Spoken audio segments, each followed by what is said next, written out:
Assalamualaikum warahmatullahi wabarakatuh. Apa kabar semuanya? Semoga kesehatan dan keberkahan selalu menyelimuti kita semua, amin.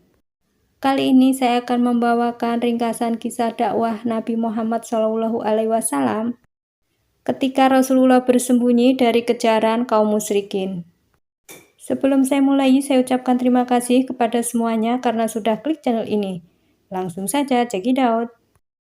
Untuk menghindari kejaran dari kaum musyrikin, Rasulullah bersembunyi di Gua Sur bersama Abu Bakar. Selama bersembunyi di Gua Sur, maka persediaan makanan dikirim oleh Asma bin Abu Bakar, yaitu mengantarkan bekal untuk Rasulullah dan ayahnya.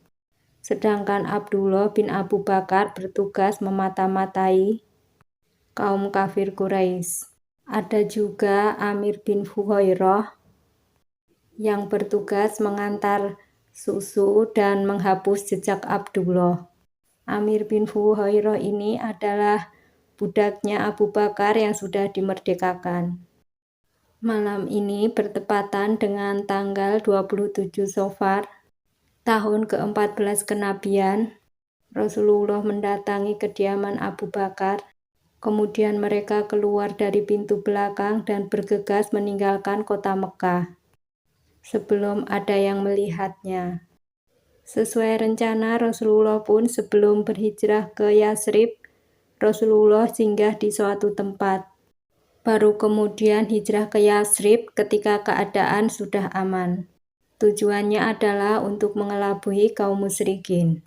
Makanya Rasulullah dan Abu Bakar menuju Bukit Sur bukan menuju Yasrib.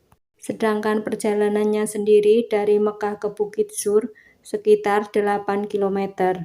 Bukit Sur sendiri sangat tinggi dan jalannya terjal, sangat susah untuk dinaiki orang biasa. Di atas puncak Bukit Sur terdapat gua yang berongga, yang bentuknya seperti kapal. Di dalam Gua Sur inilah Rasulullah akan bersembunyi dari kejaran kaum musyrikin selama 3 hari. Sampai di pintu gua, Abu Bakar pun mengingatkan Rasulullah, "Wahai Rasulullah, janganlah engkau masuk sebelum aku masuk dulu." Jadi jika ada hal-hal yang tidak diinginkan, maka aku yang akan mendapatinya, bukan Rasulullah. Di dalam gua terdapat beberapa lubang, dan Abu Bakar berusaha menutup lubang tersebut dengan kain yang disobek dari jubahnya. Dan ternyata masih ada sisa 2 lubang, maka Abu Bakar pun menyumbat lubang tersebut dengan kedua kakinya. Lalu mempersilahkan Rasulullah untuk masuk ke dalam gua. "Wahai Rasulullah, masuklah ke dalam, situasi sudah aman." Rasulullah pun masuk ke dalam gua dan segera merebahkan kepalanya di pangkuan Abu Bakar dan tertidur pulas. Karena ukuran gua yang sangat kecil, hanya muat 2 orang saja sehingga tidak bisa membuat leluasa keduanya untuk bergerak. Tiba-tiba saja Abu Bakar merasakan sengatan hewan di kakinya. Namun Abu Bakar tidak berani membangunkan Rasulullah karena sangat melindungi dan kagum kepada pemimpin umat Islam ini, yaitu Rasulullah. Karena menahan rasa sakit yang amat sangat, Abu Bakar pun mengeluarkan air mata dan membasahi pipinya Rasulullah dan membuat Rasulullah terbangun. Kemudian Rasulullah pun bertanya, "Wahai sahabatku, apa yang membuatmu menangis?"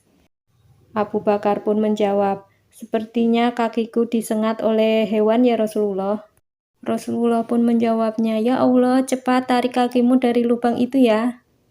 Jika aku menarik kakiku, maka akan mengganggumu ya Rasulullah." Ketika Abu Bakar sudah menarik kakinya, Rasulullah pun meludah kecil di bekas luka gigitan serangga tersebut.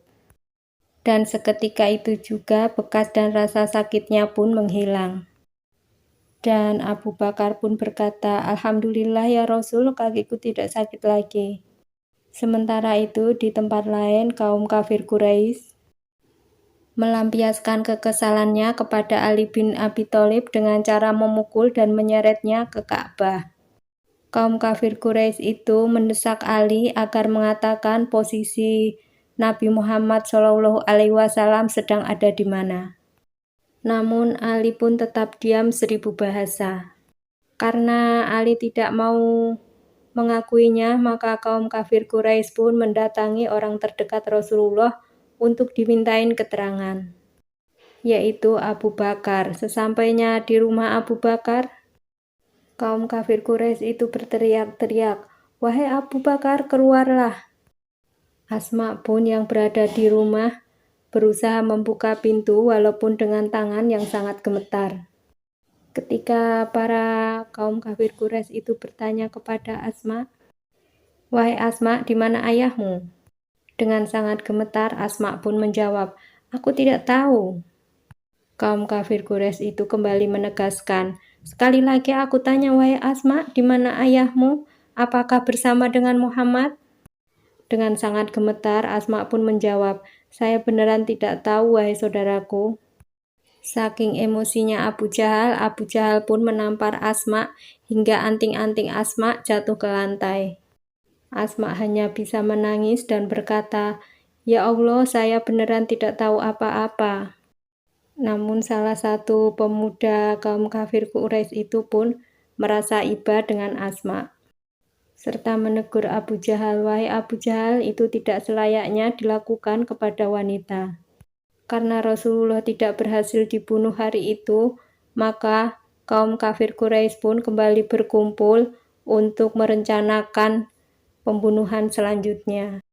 Mereka semua sepakat untuk melacak ada di mana Rasulullah ke seluruh penjuru Mekah dengan cara apapun. Bahkan kaum kafir Quraisy itu membuat sayembara, barang siapa yang bisa membawa Nabi Muhammad dan Abu Bakar akan dihadiahkan 100 onta. Karena sayembara yang sangat menggiurkan tersebut, orang pun berlomba-lomba menemukan Nabi Muhammad dan Abu Bakar. Menjelang siang, para pencari jejak pun dibagi menjadi beberapa bagian. Ada yang menuju ke timur, barat, utara, dan selatan. Pokoknya ke seluruh penjuru Mekah. Setelah beberapa saat kemudian, yang berjalan ke arah selatan menemukan jejak Rasulullah. Mereka menemukan jejak terompah Rasulullah dan Abu Bakar. Salah satu dari kaum kafir Quraisy itu berkata, "Pasti ini adalah terompahnya Muhammad dan satunya lagi Abu Bakar yang tertinggal. Pasti mereka berdua ada di sini, mari kita susuri, pasti masih ada di dekat sini." Pada akhirnya kaum kafir Quraisy itu menyusuri tempat tersebut sampailah di Gua Sur. Setelah berada di Gua Sur, mereka pun heran, jejaknya tidak ada lagi. Mereka itu berkata sambil bersaut-sautan, "Sepertinya memang mereka ada di sini, tapi anehnya, kenapa jejaknya bisa menghilang ya?" Yang lain pun menanggapinya, "Ya pasti mereka masih ada di sini dan tak mungkin kemana-mana." Sedangkan Abu Bakar yang melihat kejadian tersebut mengadu kepada Rasulullah, "Wahai Rasulullah, jika mereka menoleh ke bawah, pasti mereka akan melihat kita." Rasulullah pun menjawab, "Diamlah wahai Abu Bakar, Allah pasti akan melindungi kita dari orang-orang yang jahat itu." Sebagaimana disebutkan dalam Al-Quran surat At-Taubah ayat 40. "Jikalau kamu tidak menolongnya Muhammad, maka sesungguhnya Allah telah menolongnya, yaitu ketika orang-orang kafir musyrikin di Mekah mengeluarkannya dari Mekah sedang dia salah seorang dari 2 orang ketika keduanya berada dalam gua di waktu dia berkata kepada temannya, 'Janganlah kamu berduka cita, sesungguhnya Allah beserta kita.' Maka Allah menurunkan ketenangannya kepada Muhammad dan membantunya dengan tentara yang kamu tidak melihatnya. Dan Al-Quran menjadikan seruan orang-orang kafir itulah yang rendah, dan kalimat Allah itulah yang tinggi. Allah Maha Perkasa lagi Maha Bijaksana." Setelah para kaum kafir Quraisy itu turun dari puncak bukit, Abu Bakar pun baru merasa lega. Dan Asma bin Abu Bakar ditugaskan oleh ayahnya untuk mengantar makanan. Bukan hal yang mudah untuk mengantarkan makanan ke Gua Sur. karena bukit yang dilalui sangat terjal, apalagi dia adalah seorang wanita. Karena keimanan kepada Allah Subhanahu wa Ta'ala lah yang membuat Asma dapat menjalankan perintah Abu Bakar dengan baik. Meskipun hanya mengantar makanan, namun dampaknya sangat besar bagi hijrahnya Rasulullah. Dan selama 3 hari itu pula, Asma pun mengantarkan makanan kepada ayah dan Rasulullah. Sedangkan Abdullah bin Abu Bakar yang bertugas memata-matain kaum musyrikin, melaporkan keadaan sekeliling Mekah setiap sore hari kepada ayahnya dan Rasulullah. Tak lupa pula Amir bin Fuwairah menggembalakan kambing di dekat Gua Sur, sehingga Rasulullah dan Abu Bakar pun dapat meminum susu kambing segar dengan baik. Selain menggembalakan kambing dan mengantar susu, Amir bertugas menghapus jejak Abdullah yang setiap sore datang ke Gua Sur untuk menceritakan keadaan Mekah bagaimana.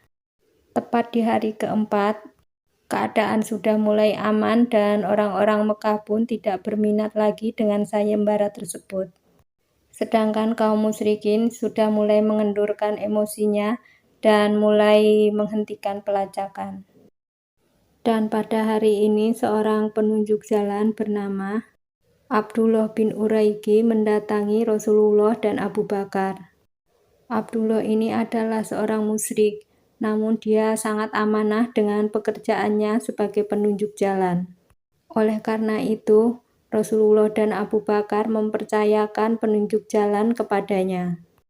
Amir bin Fuwairah pun mengikuti perjalanannya ke Yathrib. Sedangkan Abdullah bin Uraikid menuntun mereka melewati pesisir pantai yang jarang dilewati oleh orang lain. Sehingga Rasulullah dan Abu Bakar pun aman melewatinya. Itu tadi rangkaian kisah dakwah Nabi Muhammad SAW ketika bersembunyi dari kejaran kaum musyrikin di Gua Sur. Jika saya salah dalam menyampaikan cerita, saya mohon maaf sebesar-besarnya. Jika ada yang kurang, boleh ditambah di kolom komentar. Akhir kata, wassalamualaikum warahmatullahi wabarakatuh. See you next video.